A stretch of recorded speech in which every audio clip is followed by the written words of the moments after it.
காலை மன்னா பிப்ரவரி 11. என்னை போக செய்யும், என்னை போக செய்யும். சங்கீதம் 119 அதிகாரம் 35 வசனம். கடைசி ராவிருந்த போது கர்த்தராகிய இயேசு, உங்களில் ஒருவன் என்னை காட்டிக் கொடுப்பான் என்று மெய்யாகவே மெய்யாகவே உங்களுக்கு சொல்லுகிறேன் என்று கூறிய சந்தர்ப்பத்தில் அவரை காட்டிக் கொடுப்பது யார் என்பதை அறிய பேதுரு ஆவலாயிருந்தான். தம்மை காட்டிக் கொடுக்கப் போகிறவனுடைய பெயரை கர்த்தராகிய இயேசு குறிப்பிட்டிருந்தால் பேதுரு என்ன செய்திருப்பான் என்பதை யூகித்துப் பாருங்கள். அவன் யூதாசுக்கு விரோதமாக தன்னுடைய பட்டயத்தை எடுத்திருப்பான் என்பதில் சந்தேகமில்லை. எத்தனை சந்தர்ப்பங்களில் கர்த்தராகிய இயேசு நம்முடைய பலவீனங்களை அறிந்தவராக நம்மை சோதனைக்கு உட்பட பண்ணும் சந்தர்ப்பங்களினின்று நம்மை தப்புவித்திருக்கிறார்.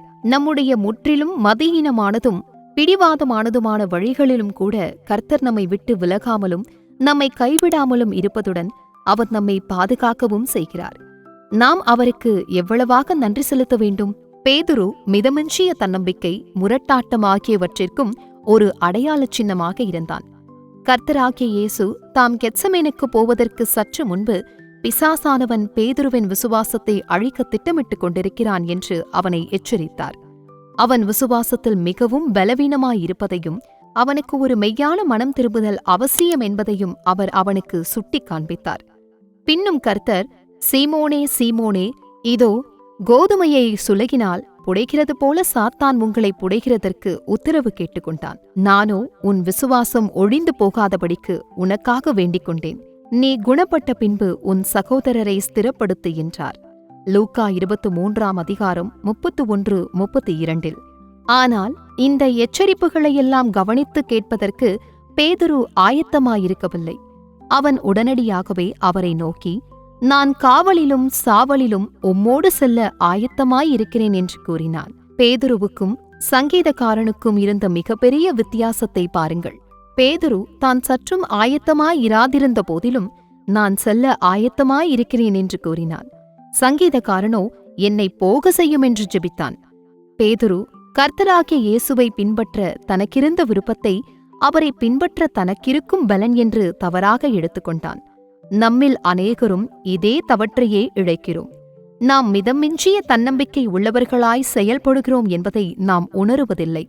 தான் கர்த்தருக்காக எதையாகிலும் செய்ய ஆயத்தமாயிருப்பதாக அல்லது தனக்கு திறமை இருப்பதாக ஒருவன் உணருவானாகில் உண்மையில் அவன் அதற்கு சற்றேனும் ஆயத்தமாயிருப்பதில்லை. அருமையான தேவபிள்ளையே, உன்னுடைய சொந்த முயற்சியினாலோ பிரயாசத்தினாலோ உன்னால் ஒன்றும் செய்ய முடியாது. ஆகவே கர்த்தர் தாமே உனக்கு போதித்து உன்னை நடத்தி உனக்கு ஆலோசனை சொல்லும்படியாக நீ உன்னை தாழ்த்தி அவரிடம் மன்றாடுவாயாக. ஆம், கர்த்தாவே, உமது கற்பனைகளின் பாதையில் என்னை போக செய்யும் என்று நீ அவரிடம் வேண்டிக் கொள்வாயாக. கர்த்தருக்கு ஸ்தோத்திரம். Morning Manna, February 11th, 2026. Make me to go. At the Last Supper, when Jesus said, Verily, verily I say unto you, that one of you shall betray me, Peter was eager to know who was going to betray Jesus. Can you guess what Peter would have done if Jesus had mentioned the name of the betrayer? In all probability, he would have taken up his sword against Judas. How many times the Lord, knowing our weakness, has delivered us from tempting situations. The Lord never fails us or forsakes us in our utterly foolish and impetuous ways, but protects and preserves us. How much we ought to thank Him. Peter was also a symbol of self-confidence and stubbornness. When Jesus was about to go to Gethsemane, he warned Peter that Satan was planning to destroy him. He showed him that he was very weak in faith and that he needed a real conversion. And the Lord said, Simon, Simon, behold, Satan hath desired to have you, that he may sift you as wheat. But I have prayed for thee, that thy faith fail not, and when thou art converted, strengthen thy brethren. Luke 22, verses 31 and 32. But Peter was not prepared to listen to these warnings. He straightway said, Lord, I am ready to go with thee both into prison and to death. verse 33.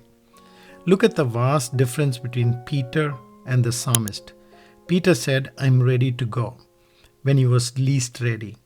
The psalmist, on the other hand, prays, make me to go. Psalm chapter 119, verse 35. Peter mistook his desire to follow Jesus for ability to follow him. Many of us make the same mistake. We don't realize we are acting in self-confidence. When we feel we are ready or able to do anything for the Lord, we are in fact least ready. Dear child of God, you cannot do anything with your own trying or striving.